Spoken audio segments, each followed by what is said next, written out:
Dr. Park So-young walked through the long hallway of Nexus Prime Station. Her footsteps echoed in the empty corridor. The walls were made of some alien metal that changed colors as she passed. Blue, green, purple. She had been studying alien technology for 10 years, but this place still amazed her. Today was different, though. Today she felt scared. The message from Earth was clear. The Galactic Council wanted to meet with humanity. It was not a friendly invitation. The tone was cold and demanding. They called it a mandatory compliance hearing. Those words made her stomach turn. So-young stopped at the massive doors leading to the council chamber. They were 30 feet tall and covered with symbols from 12 different alien worlds. Each symbol represented a species that had ruled the galaxy for thousands of years, and now they wanted to judge humanity. She pressed her hand against the scanner. A voice spoke in perfect English, though it sounded like metal scraping against stone. "Dr. Park So-young of Earth, you may enter." The doors opened with a sound like thunder. The council chamber was huge. So-young felt like an ant walking into a cathedral. 12 beings sat on raised platforms, each one different from the others. The Velkari looked like giant insects with silver skin. The Draknari were covered in scales and had 4 arms. The Zephyrians floated in the air, their bodies made of what looked like living gas. At the center sat Ambassador Thexuna of the Velkari. His compound eyes reflected the light like broken mirrors. When he spoke, his voice filled the entire chamber. Human. Representative. You stand before the Galactic Council to answer for your species' violations. So-young walked to the small platform in the center of the room. It was clearly built for someone much smaller than the council members. She felt like a child standing before angry adults. "Honored council members," she began, using the formal greeting she had practiced. "I come seeking understanding and peace between our peoples." General Vorthak of the Draknari laughed. It sounded like rocks breaking. "Peace? Your species spreads across the galaxy like a disease. You take worlds without permission. You build colonies without approval. You act as if you own the stars themselves." So-young kept her voice calm. "We have followed all the settlement laws we were given. We only colonize empty worlds. We do not take planets from other species." "Empty?" Thexuna's voice rose. "You call them empty because you cannot see their true value. Your primitive sensors miss the quantum resonance fields. Your basic science ignores the subspace harmony patterns. You destroy what you cannot understand. If we have made mistakes, we are willing to learn," So-young said. "We want to be good neighbors in the galaxy." The council members looked at each other. Some made sounds that might have been laughter. Others seemed annoyed, like adults tired of explaining something obvious to a slow child. Counselor Yathara of the Crystalline Collective spoke next. Her voice sounded like wind chimes. "Humans have been in space for only 200 years. Most species take 10,000 years to reach your current level. You move too fast. You spread too quickly. This upsets the natural order." "We are young." "Yes," So-young agreed. "But we learn quickly. We adapt. These traits have helped us survive." "Survive?" General Vorthak stood up. His 4 arms moved as he spoke, making him look even more threatening. "You think survival makes you special? Every species in this council has survived for millions of years. We have created peace in the galaxy. We have brought order to chaos. And now you threaten all of that." So-young felt her heart beating faster. "We threaten nothing. We only want to grow and explore. Isn't that the right of every thinking species?" "Rights must be earned," Thexuna said. "Power must be proven. Wisdom must be demonstrated. Your species has shown none of these things. You are children playing with weapons you do not understand." The chamber fell silent. So-young could hear her own breathing. She knew what was coming next, the real reason for this meeting. "Therefore," Thexuna continued, "the Galactic Council issues this ultimatum to humanity. You will withdraw from all colonies beyond your home system. You will return to Earth, Mars, and the other worlds of Sol. You have one galactic standard, year to comply." So-young felt the words hit her like a physical blow. "That's impossible. Those colonies have millions of people. They have built homes, families, entire civilizations. Then they should have thought of that before settling on worlds they had no right to claim," General Vorthak said. And if we refuse? So, Young asked, though she already knew the answer. The council members exchanged looks again. This time their expressions were harder, more dangerous. Then the council will take corrective action, Thexuna said. We have brought peace to 1,000 species. We have ended wars that lasted centuries. We have tamed entire sectors of space. One young species will not upset the order we have built. So, Young stood straighter. You're talking about war. We are talking about law enforcement, Counselor Yathara said. When a child misbehaves, sometimes punishment is necessary. We hope humans are wise enough to accept our guidance without resistance. Our guidance has ended conflicts across the galaxy, another council member added. The Corvan species once thought as you do. They believed they could ignore our authority. Where are they now? Their worlds are beautiful gardens tended by more civilized species. The threat was clear. So Young felt a chill run down her spine. But she also felt something else. Anger. We will take your message to Earth, she said carefully. Our leaders will consider your offer. It is not an offer, General Vorthak said. It is a command. 1 year, human. After that, the galaxy will be cleansed of your illegal presence. So Young bowed slightly, the way she had been taught. I understand, but as she walked back through the long corridor, her mind was racing. The council saw humans as children. They thought Earth would simply obey like every other species had done. They expected humanity to be grateful for their guidance. They had no idea what they were dealing with. So Young reached her ship and immediately sent a message to Earth, not through normal communication channels, but through the emergency military network. Admiral Kang De-ho needed to know about this immediately. As her ship left Nexus Prime, So Young looked back at the massive station. It was a symbol of the Council's power. For thousands of years, species had come here to bow before the galactic rulers. They left with new laws, new restrictions, new ways to stay in their proper place, but humans were different. They had not spent millions of years in peaceful evolution. They had fought for every inch of progress. They had survived ice ages, plagues, wars, and disasters that would have ended most species. The Council was about to learn something important about humanity. When you back a predator into a corner, it doesn't surrender. It shows its teeth. So Young began preparing her report as Earth grew larger on her view screen. Admiral Kang would want every detail, every word, every threat, because she had a feeling that humanity's answer to the Council's ultimatum would not be what they expected. The galaxy was about to change, and the Council had just lit the fuse. Admiral Kang De-ho stood on the bridge of Earth's orbital command station. Through the massive windows, he could see the blue and green planet that humanity called home. Ships moved back and forth between Earth and the moon like busy insects. Everything looked normal and peaceful. But Kang knew better. He held the report from Dr. Park So Young in his weathered hands. He had read it 3 times now. Each time, his anger grew stronger. The Council thought they could push humanity around, like children. They thought humans would just pack up and leave their homes because some ancient aliens told them to. They were wrong. Sir, came a voice behind him. Commander Yoon Ha-na stepped onto the bridge. She was young for her rank, but she had earned her position in the hardest way possible. During the Mars Independence War, she had spent 2 years behind enemy lines. When she came back, she was different, harder, more dangerous. What's the word from the colonies? Kang asked. They're responding exactly as expected, Ha-na said with a small smile. The Council thinks we're preparing to withdraw. What they're actually seeing is the biggest military buildup in human history. Kang nodded. This was the beauty of dealing with aliens who thought they understood humanity. They saw what they expected to see. Humans moving away from mining operations and farms, ships leaving orbital platforms, people abandoning their normal lives. What they didn't see was where those people were going. Show me the Kepler system, Kang said. Ha-na activated the holographic display. A 3-dimensional map appeared in the air between them.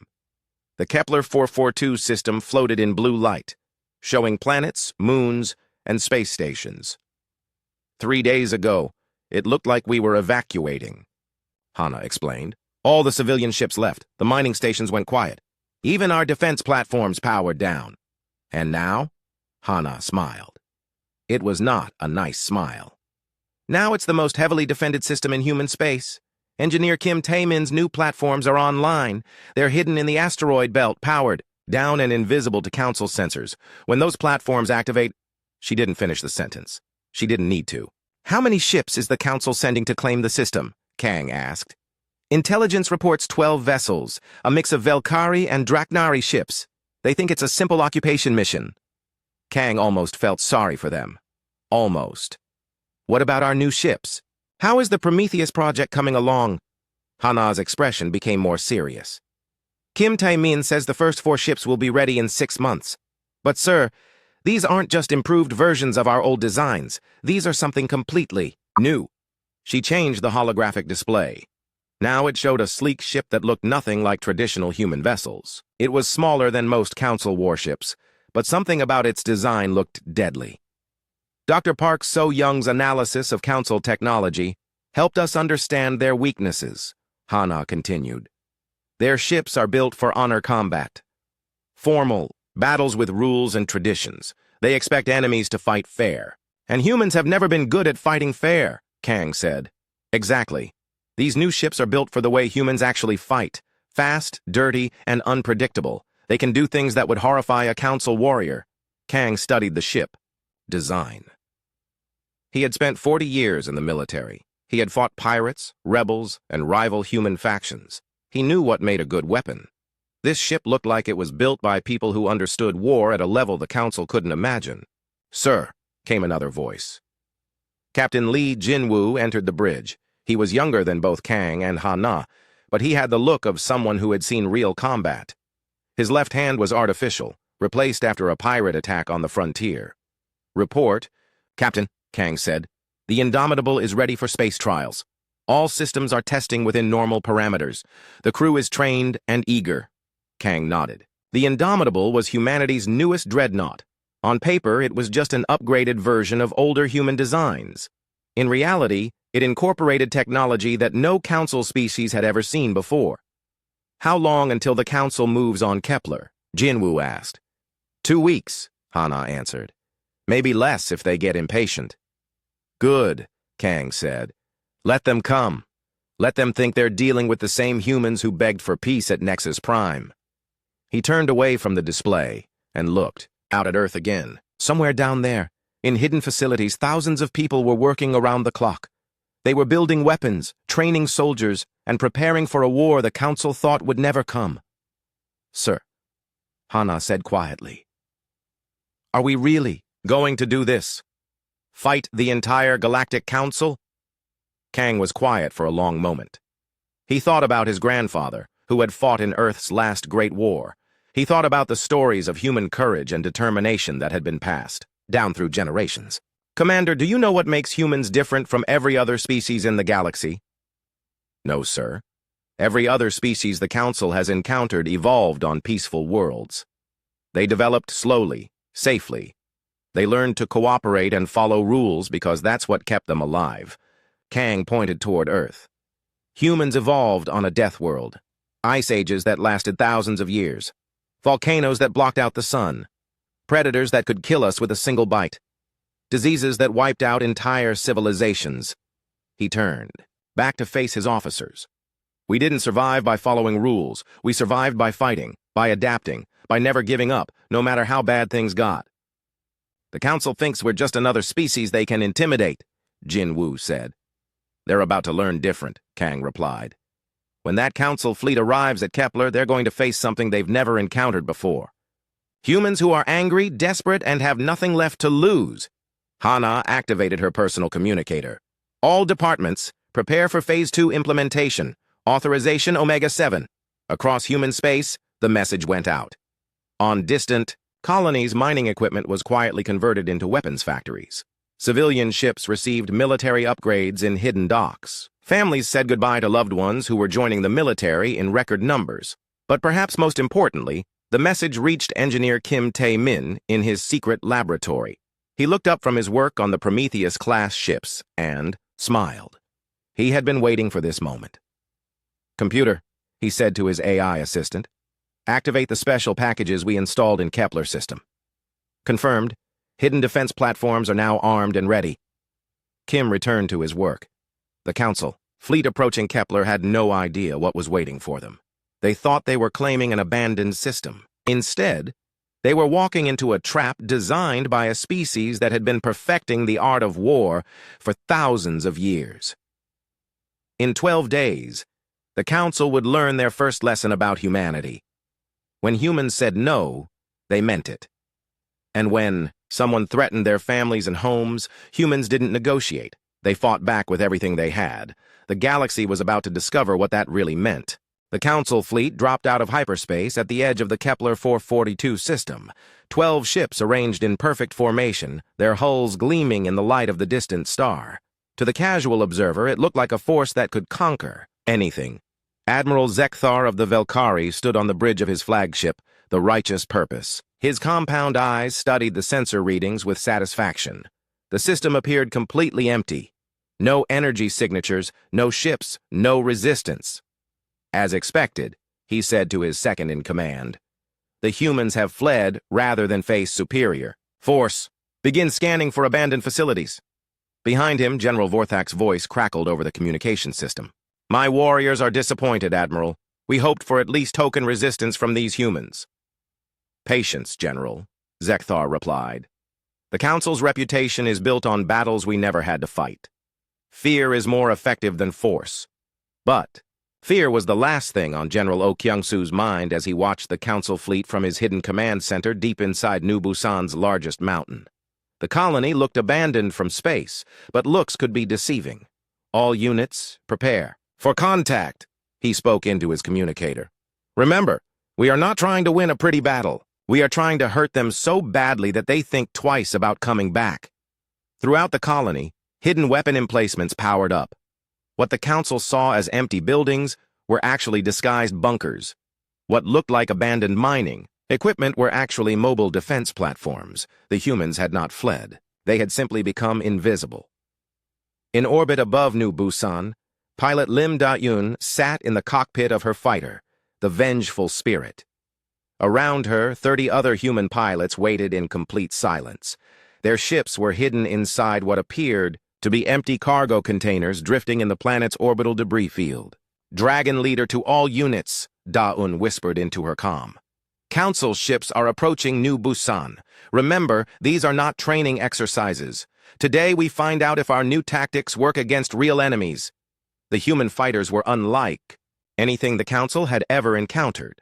They were smaller, faster, and more agile than traditional spacecraft. But their real advantage was their pilots. Where Council pilots flew by the book, following centuries of formal combat doctrine, human pilots had learned to improvise. "Reading multiple energy signatures around the 4th planet," reported the sensor officer aboard the Righteous Purpose. "It appears to be their largest colony." "Excellent," Admiral Zekthar said. "We will make an example of this world. All ships, advance to occupation formation." The Council fleet moved forward like a formal parade. Each ship maintained perfect distance from the others. Their weapons were powered but not targeted. This was supposed to be a simple police action, after all. That was when engineer Kim Tae-min's hidden defense platforms came online. The platforms had been disguised as asteroid mining stations for months. The Council sensors had scanned them dozens of times and found nothing but ordinary mining equipment. What they didn't know was that the mining lasers were actually weapons more powerful than anything in the Council arsenal. The first Council ship to die was a Draknari cruiser called the Honor's Edge. It simply vanished in a flash of superheated plasma. One moment it was there, the next moment it was expanding gases and debris. "What was that?" General Vorthak's voice roared over the communication channel.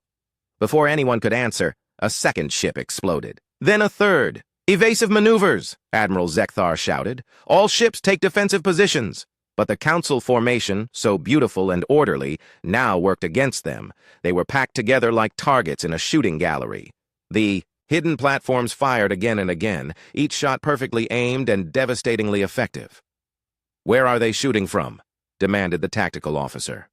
"Unknown, sir. Sensors show no hostile contacts." That was when General Oh Kyung-soo revealed his surprise. The abandoned buildings on New Busan's surface suddenly opened like flowers. Massive cannons rose from hidden silos.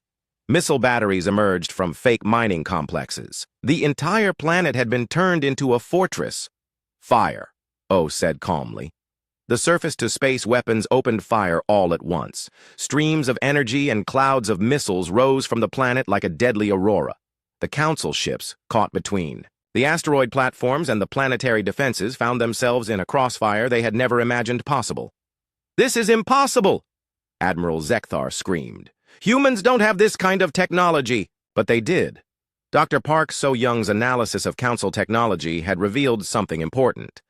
Council species built their weapons for honor duels between individual ships. They had never faced an enemy that treated war as a team sport. Human. Weapons were designed to work together. The asteroid platforms marked targets for the planetary guns. The planetary guns drove ships into the asteroid platforms' firing zones. Everything was coordinated by a single tactical network that thought and moved like a living thing. "Sir," came a terrified voice from the Righteous Purposes communication officer. "I'm reading 37 new contacts, small fighters launching. From the orbital debris." Pilot Lim Da-Yun led her squadron out of hiding like a pack of wolves attacking a herd of deer. The human fighters moved in ways that violated every principle of civilized space combat. They used the debris field as cover. They flew so close to each other that Council targeting systems couldn't lock onto individual ships. They attacked. "From 6 directions at once. Dragon 2, target the big one's engines," Da-Yun ordered. "Dragon 3 and 4, go for their sensor arrays. Make them blind and helpless." The Council pilots tried to respond, but their own fighters were designed for single combat between honorable opponents. They didn't know how to deal with enemies that attacked in coordinated swarms. More importantly, they had never fought an enemy that was willing to ram their ships rather than retreat. "Honor guard formation," General Vorthak commanded his remaining ships. "Show these primitives how civilized beings conduct warfare." But Da-Un's fighters had no interest in civilized warfare. They dove through the Council formation like arrows, firing at point-blank range, then vanishing into the debris field before the larger ships could respond. "This is madness," Admiral Zekthar said as another of his ships took critical damage. "They fight without honor, without dignity." "They fight to win," General O replied over an open channel. "And you made the mistake of threatening their families." That was when Captain Lee Jin-Woo arrived with the Indomitable. The massive human dreadnought dropped out of hyperspace right in the middle of the battle. But it wasn't alone. 3 smaller ships accompanied it, sleek vessels that looked nothing like traditional human designs. "Council fleet," came Jin-Woo's voice over all frequencies. "You are trespassing in human space. Withdraw immediately or face the consequences." Admiral Zekthar looked at his tactical display in disbelief. Half. His fleet was dead or crippled. His remaining ships were scattered and confused. And now more human ships had arrived. "We outnumber them still," he said desperately. "All ships, concentrate fire on the large vessel." The Council ships turned their weapons on the Indomitable. Energy beams and missiles streaked across space. But the human ship moved like a living thing, dodging attacks that should have been impossible to avoid. Meanwhile, the 3 Prometheus-class ships began their own attack. They moved in perfect coordination, covering each other's flanks, sharing targeting data, fighting as a single organism with 4 bodies. "Sir," the tactical officer said quietly, "we've lost 60% of our fleet. Recommend immediate withdrawal." "Admiral." Zekthar stared at the display. This was supposed to be a simple police action. The humans were supposed to run away. Instead, they had turned a peaceful system into a killing field. "All ships," he said finally. "Retreat to hyperspace. Emergency. Jump now!" The surviving Council ships fled the system, leaving behind the wreckage of the most powerful fleet the galaxy had seen in centuries. In his command center, General Oh Kyung-soo allowed himself a small smile. The Council had learned their first lesson about humanity. When humans said no, they meant it. And they were very good at making their point clear. But Oh knew this was just the beginning. The Council would be back with more ships and a better understanding of what they were fighting. Next time would be harder, much harder. But humans had been fighting impossible odds for their entire history. They would find a way to win. They always did. The emergency session of the Galactic Council was unlike anything in the organization's 10,000-year history. The Great Chamber on Nexus Prime buzzed with angry voices in 12 different languages. For the first time ever, a council enforcement action had failed completely. Ambassador Thexuna stood before the assembled representatives, his compound eyes reflecting the harsh lights. Behind him, holographic displays showed the wreckage of ships drifting in the Kepler system. The images were almost too terrible to believe. 12 ships, he said, his voice echoing in the chamber. Gone. Destroyed by a species we classified as primitive. This cannot be allowed to stand. General Vorthak rose from his platform, his 4 arms trembling with rage. The humans fight without honor. They hide in asteroid fields. They use kamikaze attacks. They have no understanding of civilized warfare. Clearly, said Counselor Yithara, her crystalline voice ringing like broken glass. We underestimated them.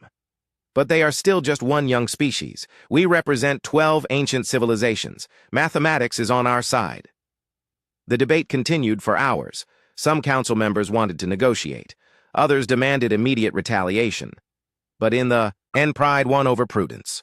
The Galactic Council hereby declares humanity a threat to galactic stability, Thexuna announced.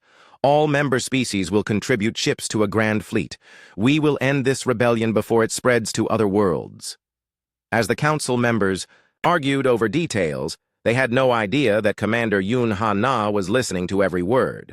Her intelligence network had agents throughout council space, and several alien species were secretly sympathetic to humanity's cause. Ha-na stood in her command center aboard Earth's orbital station, watching the intercepts come in. Ship movements from 12 different worlds. Massive fleets being assembled, supply lines being established. The council was preparing for total war. Admiral, she said to Kang Deho, they're mobilizing everything. Over 2,000 ships from all member species. The largest fleet in galactic history. Kang studied the intelligence reports with calm eyes. He had expected this. The council's pride had been wounded, and wounded predators were always the most dangerous. How long do we have? He asked. 6 months to full mobilization. They'll probably start moving in 4 months with a smaller advance force. Kang nodded. Then we need to accelerate our timeline. Is Dr. An ready with his analysis? Dr. An Jae-sung entered the command center as if summoned by his name. He was a small, quiet man who had spent the last year studying captured council technology. What he had discovered would change everything. Admiral, An said, setting down a tablet full of complex diagrams. I know why our tactics have been so effective against council forces. Explain, Kang said. It's about evolution, sir. Every council species evolved on what we would call garden worlds. Stable climates, predictable seasons, few natural disasters. They developed advanced technology, but they never developed advanced warfare. Hana leaned forward. What do you mean? Think about it. The Velkari never faced ice ages. The Draknari never dealt with supervolcano eruptions. The Crystalline Collective never fought wars for survival. They learned to cooperate because cooperation was always rewarded.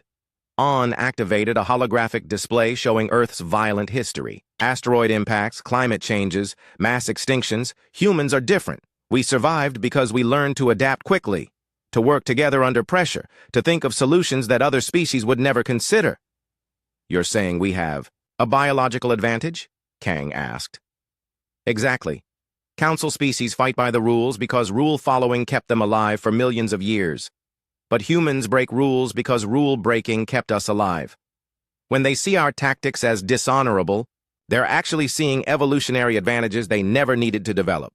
Meanwhile, deep in the asteroid belt between Mars and Jupiter, Admiral Shin Hyawan was putting those advantages to work.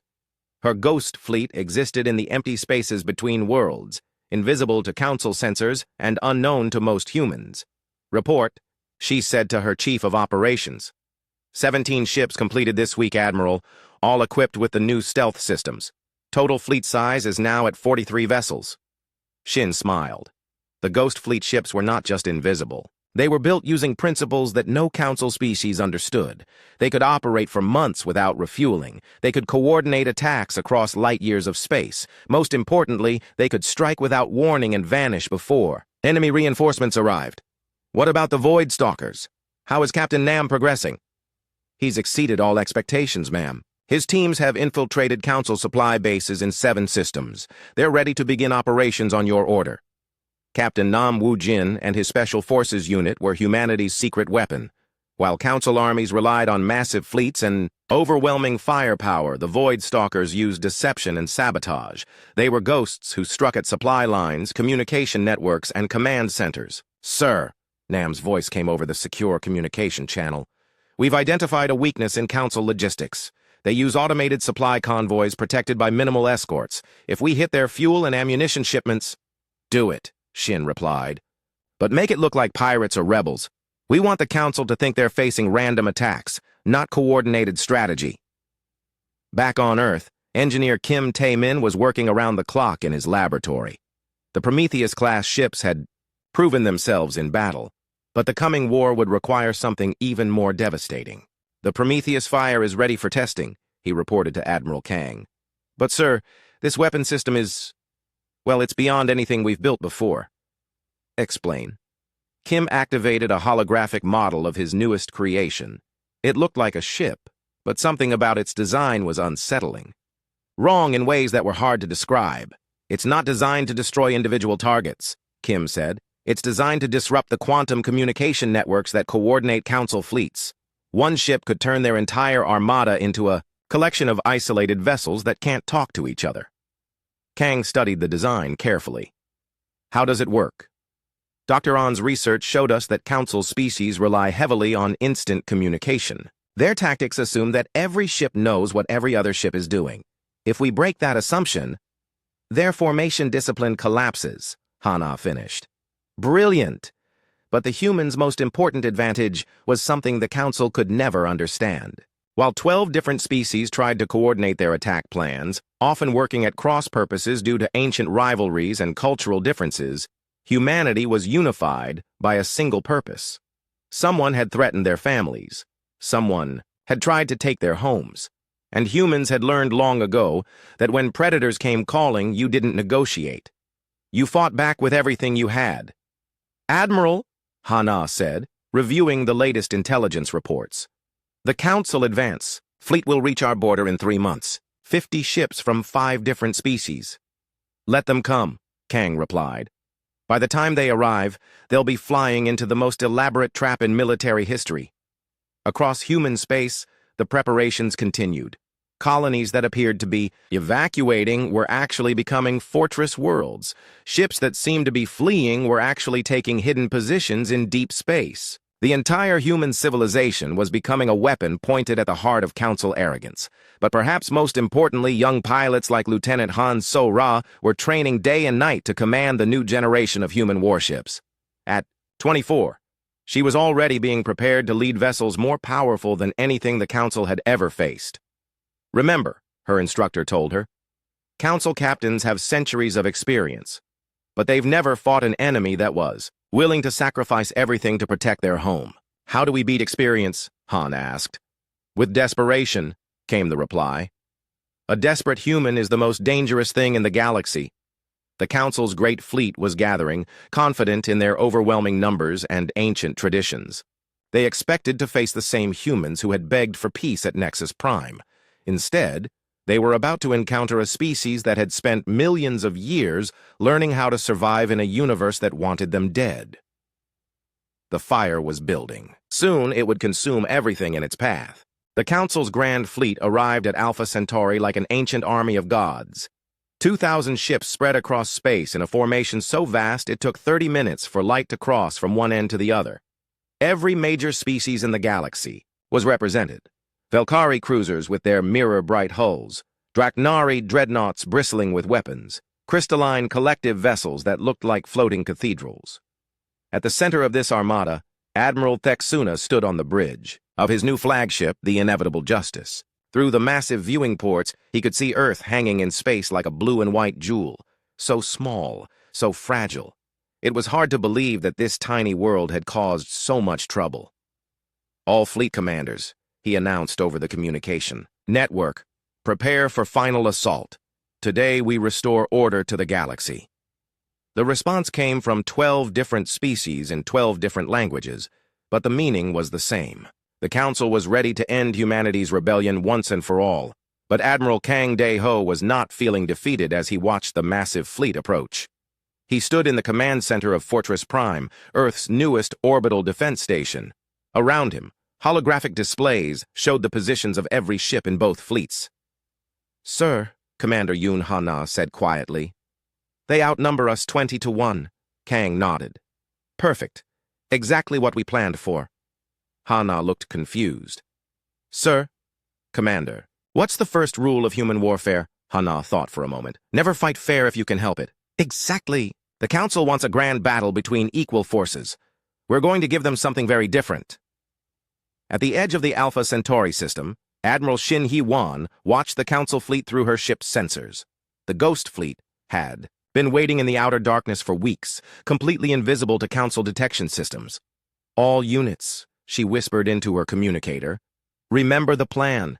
We are not trying to win a battle today. We are trying to break an empire." Her ships began moving through the void, silent as death itself. The Council fleet was so focused on their target that they never noticed the predators closing in behind them.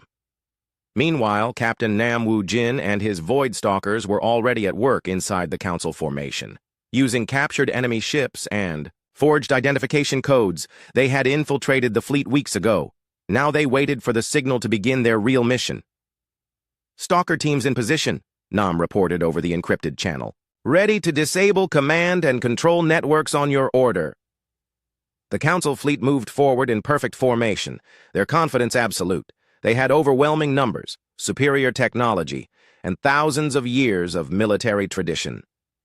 How could one primitive species possibly stand against them? The answer came when they reached the inner system. "Sir," the sensor officer aboard the Inevitable Justice said with confusion, "I'm reading massive energy signatures throughout the asteroid belt." "Show me," Thexuna demanded. The main display changed to show the space between Mars and Jupiter. What had appeared to be empty asteroids suddenly revealed themselves as hidden weapons platforms. Hundreds of them. Maybe thousands. "That's impossible," General Vorthak said over the communication channel. "Our scouts reported nothing but space debris." "Your scouts saw what we wanted them to see," came a new voice over all frequencies. Admiral Kang was broadcasting from Fortress Prime, his image appearing on every Council ship's screen. "Welcome to Alpha Centauri," Kang said calmly. "You came here to destroy humanity. Instead, you've flown into the largest trap in galactic history." That was when everything happened at once. The hidden asteroid platforms opened fire, sending streams of energy across space like deadly lightning. But these weren't random shots. Dr. An Jae-sung's research had identified the exact frequencies that would disrupt Council shield generators. At the same moment, Captain Nam's Void Stalkers activated the computer viruses they had planted in Council systems. Command ships suddenly lost contact with their fleets. Weapons systems began targeting their own allies. Navigation computers started giving false readings. "What's happening?" Thexuna screamed as his tactical display dissolved into chaos. "We're being jammed," his communication officer reported. "All networks are down." But the real surprise was yet to come. Admiral Shin's Ghost Fleet emerged from hyperspace directly behind the Council formation. 43 ships against 2,000 should have been suicide. Instead, it was the beginning of the Council's worst nightmare. The Ghost Fleet ships moved like nothing the Council had ever seen. They didn't maintain formation. They didn't follow traditional tactics. They swarmed through the enemy fleet like angry wasps, striking at engines and sensor arrays, then vanishing into the confusion before the larger ships could respond. "This is madness!" General Vorthak roared as his dreadnought took hit after hit from enemies he couldn't see. "They fight like pirates, like savages." "They fight like humans," Admiral Kang replied over the open channel. "And you made the mistake of threatening their home." In the middle of this chaos, Commander Park Dong-hyun revealed humanity's ultimate weapon. The Prometheus fire had been hidden among Earth's orbital debris, looking like just another piece of space junk. But when it activated, its true purpose became clear. The ship didn't fire conventional weapons. Instead, it transmitted a quantum pulse that tore through the Council's communication networks like acid through silk. In seconds, the disciplined Grand Fleet became a confused mob of ships that couldn't coordinate their attacks. "All units," Park announced to the human fleet. "The enemy is blind and deaf. Begin the final assault." What followed was not a battle. It was a demonstration of everything humans had learned about warfare during their violent climb to civilization. Ships that should have retreated instead rammed enemy vessels. Fighters that should have been destroyed kept fighting with half their systems offline. Humans who should have surrendered instead found new ways to hurt their enemies. At the center of it all, Lieutenant Han So-ra commanded the destroyer Defiant in her first real battle. At 24, she was the youngest capital ship commander in human history, but she flew her ship like she had been born in space. "Ma'am," her weapons officer said, "we're down to 30% power. Hull breaches on 6 decks. We should withdraw." Han looked at the tactical display. The Council flagship was wounded but still fighting, still threatening her world. "Negative," she said firmly. "All power to engines. We're going to ram." "Ma'am? You heard me. All hands, prepare for impact." The Defiant, smoking and damaged, accelerated toward the inevitable justice. Council weapons tore chunks from her hull, but she kept coming. At the last second, Han triggered every explosive aboard her ship. The Council flagship broke in half as the battle raged around Alpha Centauri. Something else was happening throughout Council space. The intelligence networks that Commander Yoon Ha-na had built over years of careful work were finally bearing fruit. On a dozen different worlds, oppressed species saw the mighty Council fleet being destroyed by humans and decided it was time for their own rebellions. "Sir," Hana reported to Admiral Kang, "we're getting reports from across the galaxy. The Corvin resistance has retaken their homeworld. The Yithran rebels have seized the Council supply depot at Nexus 7. The Independents, movements we've been secretly supporting, are all moving at once." Kang smiled grimly. "The Council wanted to make an example of humanity. Instead, we're making an example of them." The battle lasted 6 hours. When it was over, fewer than 200 Council ships escaped to spread word of their defeat. The Ba'achim rest drifted as wreckage around the star that had given humanity life. But the real victory was not measured in destroyed ships. It was measured in the message that spread across the galaxy faster than light itself. The mighty Galactic Council, the organization that had ruled for 10,000 years, had been defeated by one young species that refused to surrender. 3 days later, Dr. Park So-young stood once again in the Council chambers on Nexus Prime. But this time, she was not alone. Admiral Kang stood beside her, along with representatives from 23 species that had declared independence from Council rule. The once mighty Council members sat in their chairs like broken toys. Their fleets were destroyed. Their authority was shattered. Species they had oppressed for millennia were openly defying them. "Honored Council," So-young said, using the formal address with deliberate irony, "humanity is prepared to discuss terms for a new galactic order." Ambassador Thexuna, his compound eyes dim with defeat, could barely speak. What do you want?" "Nothing you haven't already given us," Admiral Kang replied. "Freedom. The right to exist. The chance to grow and explore without asking permission from self-appointed masters." "You have destroyed the peace of the galaxy," Counselor Yathara said weakly. "No," So-young replied. "We have destroyed your control of the galaxy. Peace was never possible as long as one group claimed the right to rule all others." As the negotiations continued, the news spread to every corner of known space. Humanity, the species the Council had dismissed as primitive children, had not only defeated the greatest military force in galactic history, but had triggered the collapse of the entire Council system. The galaxy would never be the same. In the months that followed, a new organization emerged.